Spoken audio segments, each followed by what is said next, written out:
Gerenciar os riscos relacionados a terceiros. A sua empresa tem feito isso? Conflitos de interesse, fraudes, responsabilidade solidária. Estes são alguns dos principais riscos no relacionamento de terceiros. E para falar um pouquinho sobre esse assunto, nós viemos aqui na Deloitte conversar com Alex Borges, que é sócio da área de Risk Advisory e líder de riscos operacionais da Deloitte. Tudo bem? Muito obrigada por nos receber, Alex.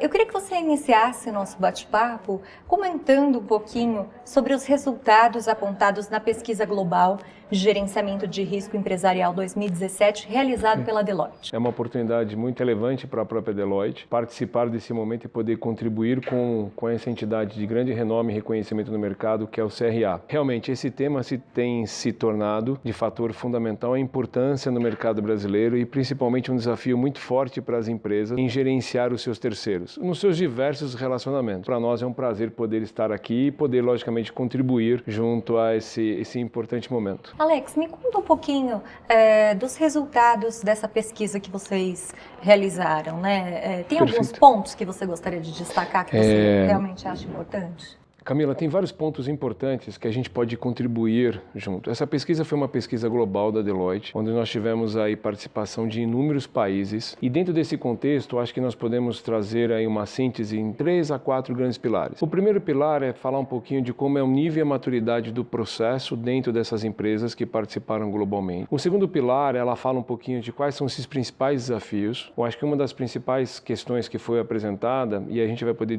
discutir um pouquinho sobre isso, é assim, poxa, qual é o principal desafio? Você comentou muito bem no início, é falar quais são os principais riscos, como é que esses riscos estão sendo tratados, gerenciados. O terceiro, que acho que é importante a gente fazer uma menção também, como é que está se dando a gestão sobre esse processo dentro de uma organização, onde ela percebe cada vez mais a sua dependência em relação a terceiros e como é que esses terceiros hoje fazem a parte integrante do seu modelo empresarial, porque até no passado, e aí vocês vão poder contribuir e perceber dentro da pesquisa, no passado as empresas elas terceirizavam algumas atividades que não eram tão estratégicas, eram um pouco mais táticas e operacionais, e o modelo futuro de negócio, até pela convergência das indústrias, o terceiro se faz parte integrante, inclusive estratégico dessas organizações, e elas cada vez mais têm procurado estabelecer esse processo e esse modelo de gestão.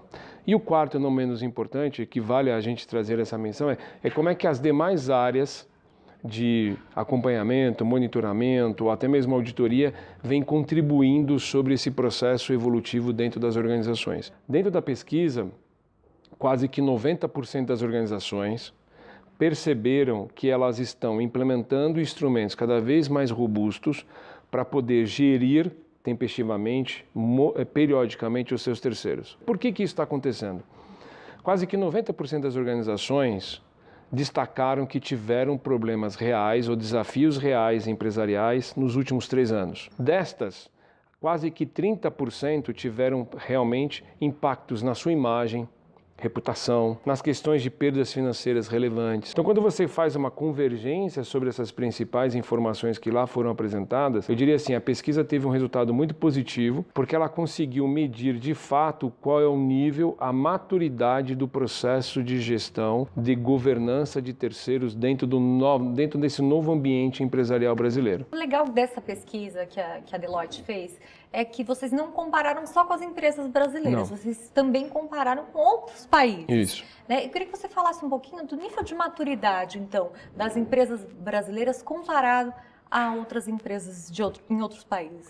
Perfeito. Quando você busca essa comparação, a gente percebe que até pelo histórico das empresas brasileiras e até mesmo pelo nosso ambiente empresarial, onde nós estamos cada vez mais dando passos mais maduros ou mais robustos na estruturação dos nossos processos de governança, a gente percebe que as empresas brasileiras, elas possuem quase que os mesmos desafios que as empresas globais. Por quê? Porque hoje, se você tiver um impacto de um terceiro, independentemente da sua cadeia, novamente vale a pena fazer essa menção, aqui no Brasil a repercussão é muito rápida em qualquer parte do mundo onde esse terceiro atua na sua cadeia ou vice-versa. Então nós já tivemos exemplos práticos, não vamos aqui precisar entrar um pouco nos detalhes, mas Se você tiver um efeito no mercado brasileiro e esse mercado desse terceiro e é uma empresa nacional ou uma empresa internacional, o reflexo é simultâneo. Um exemplo bem simples é dos últimos ataques cibernéticos que houveram no mercado brasileiro. Um desses ataques, um cliente real nosso, teve uma paralisação da sua operação que era baseada por um terceiro que não possuía uma estrutura de controles e de gerenciamento, até de monitoramento tempestivo, teve uma parada e isso refletiu dentro do ambiente empresarial desse cliente onde nós atuamos. Então, quando você olha um pouco dos relacionamentos, antigamente a preocupação, né, e aí falar um pouco sobre o nível de maturidade, era assim, eu preciso saber se esse cliente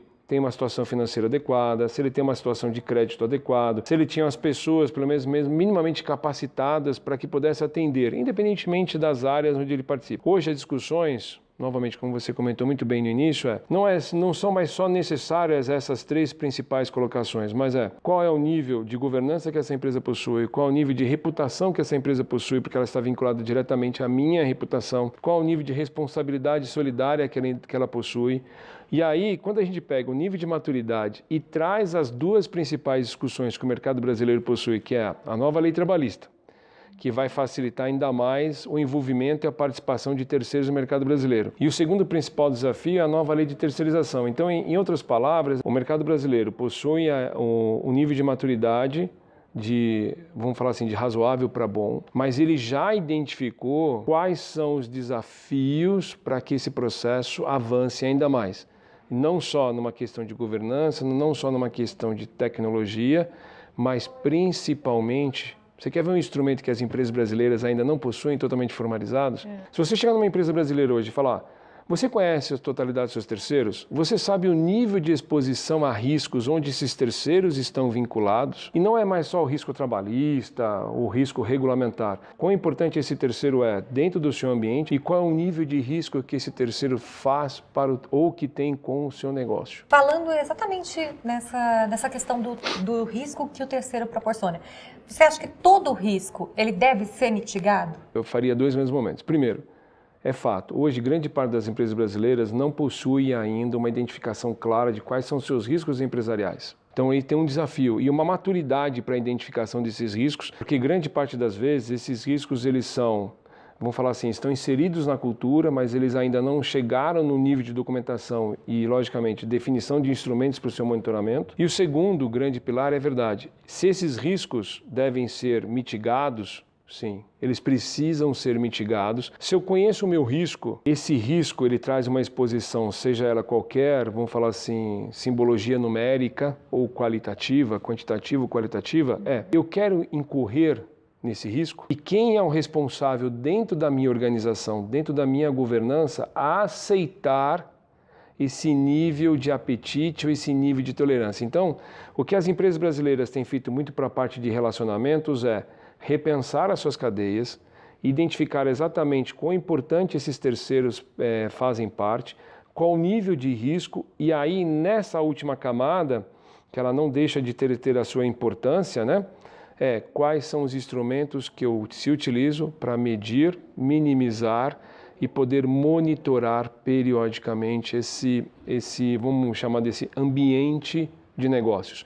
Alex, muitos administradores e empresários estão nos assistindo, né, acompanhando o nosso canal, e eu acredito que eles tenham a mesma dúvida aqui que eu tenho, né? Como então começar essa gestão para avaliar os riscos de terceiros? Eu compro um software, eu contrato um consultor. Como começar? Se é um empresário que realmente não sabe como iniciar esse processo, quais dicas você poderia dar? Camila, essa pergunta é realmente desafiante, certo? Porque as empresas brasileiras, dado o seu negócio, ela realmente cada um tem um nível de maturidade, um nível de, vamos falar assim, de geografia diferente, né? E logicamente uma complexidade pelos seus próprios processos. Mas a gente, pela Deloitte, tem percebido que o repensar e o começar novamente pelo básico, quando se fala da cadeia de relacionamentos, quando se fala do seu processo de gestão de terceiros, e a gente classifica isso em três grandes momentos. Primeiro momento, que governança eu quero ter? E quando a gente fala governança, é verdade, é papéis e responsabilidades, é repensar as estruturas de contrato, é repensar os modelos de contratação que eu vou ter sobre esses terceiros. Então, quando você abre, você fala assim, poxa, é interessante você dizer e trazer isso como provocativo, porque grande parte das vezes as organizações pensam que gerir terceiros é olhar o final, é o pagamento, e não mais. Esse modelo trouxe novamente uma nova rediscussão, em alguns momentos até ouvido de alguns amigos nossos, alguns grandes empresários brasileiros também, o modelo de novo repensar, de ruptura sobre aquilo que eu venho gerindo e como eu venho gerindo. O segundo grande momento é o processo. E aí grande parte das organizações, e que a pesquisa também destaca muito fortemente, é assim, conheço o meu terceiro, qual o nível de riscos, mas qual a primeira atividade que eu quero ter? E grande parte deles estão começando com uma atividade chamada assim, eu quero de fato avaliar a idoneidade desse meu terceiro. Então grande parte das vezes você escuta falar nomes um pouco mais em inglês, se eu tomar esse desafio, fala, eu quero fazer uma due diligence do meu fornecedor, eu quero conhecer de fato quem é esse fornecedor, qual é a história desse fornecedor. Eu quero pensar quem são as pessoas que podem contratar e qual o nível de contratação que essas pessoas têm para trazer esses terceiros dentro do meu modelo.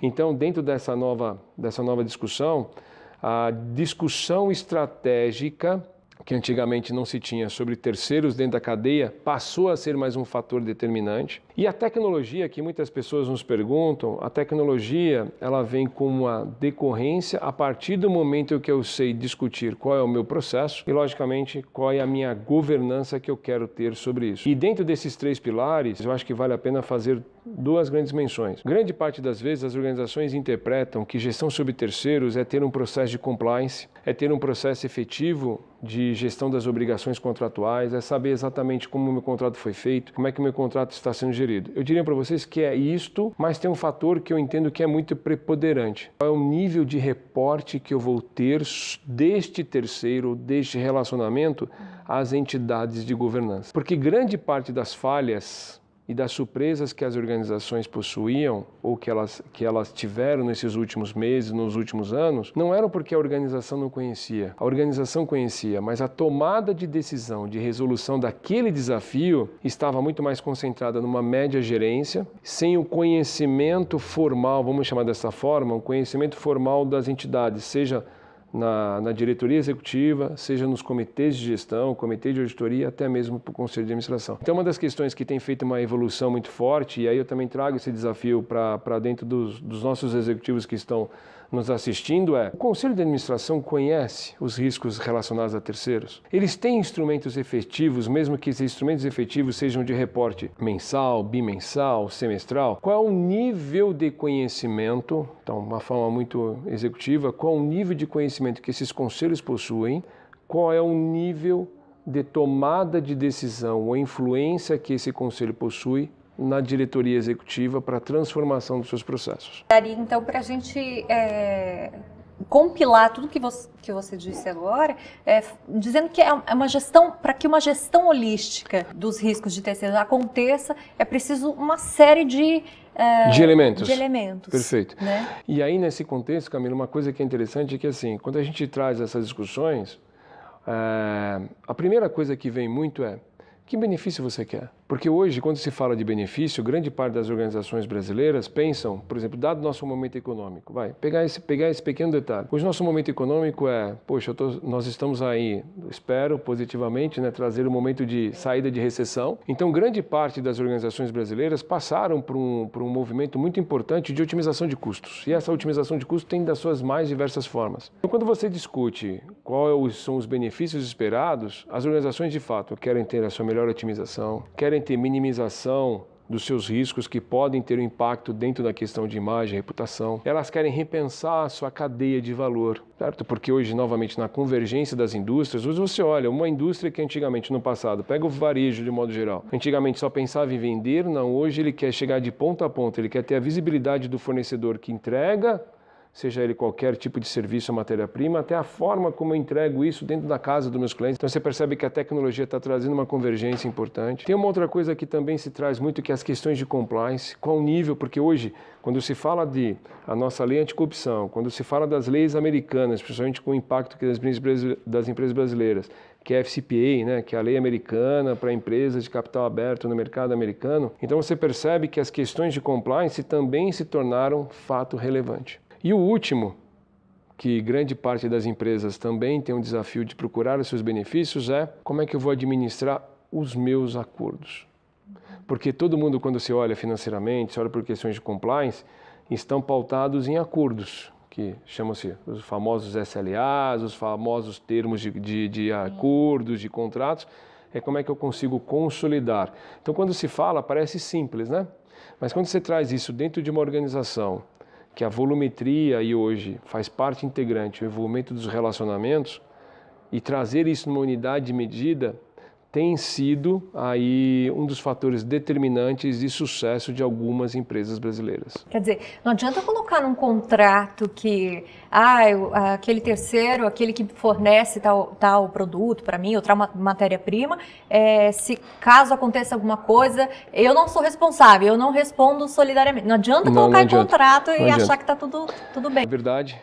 E 30% dos entrevistados durante a nossa pesquisa confirmaram que tiveram perdas relevantes, né, na sua imagem, novamente em aspectos financeiros, em função da ausência de monitoramento desses termos ou desses acordos. Então ele falou assim, porque a grande parte das empresas globais, independentemente brasileiras, achavam assim, se eu fiz um contrato com a Cláudia, a responsabilidade de entrega é dela. Sim. Então ele achou que ele estava terceirizando o risco de gestão sobre aquela obrigação. Não, o risco é dele. O que ele fez foi pedir ajuda ou saber da inteligência da Cláudia dentro do seu processo, você faz isso, eu faço isso, mas eu sei que a responsabilidade final perante o meu mercado é minha e eu tenho que ter instrumentos efetivos para verificar se o que vocês combinou, logicamente está sendo cumprido naquele prazo acordado. Um papo muito, muito bom, Alex. Por mim, né, com certeza eu ficaria aqui conversando muito sobre esse assunto, mas se vocês quiserem saber mais informações, continuem acompanhando as nossas redes sociais, nossos canais. Muito obrigada mais uma vez pela sua participação aqui conosco, Alex. E se você quiser mais informações sobre essa pesquisa, ela está no nosso descritivo. Acesse, confira e continue acompanhando o nosso canal no YouTube. Até mais!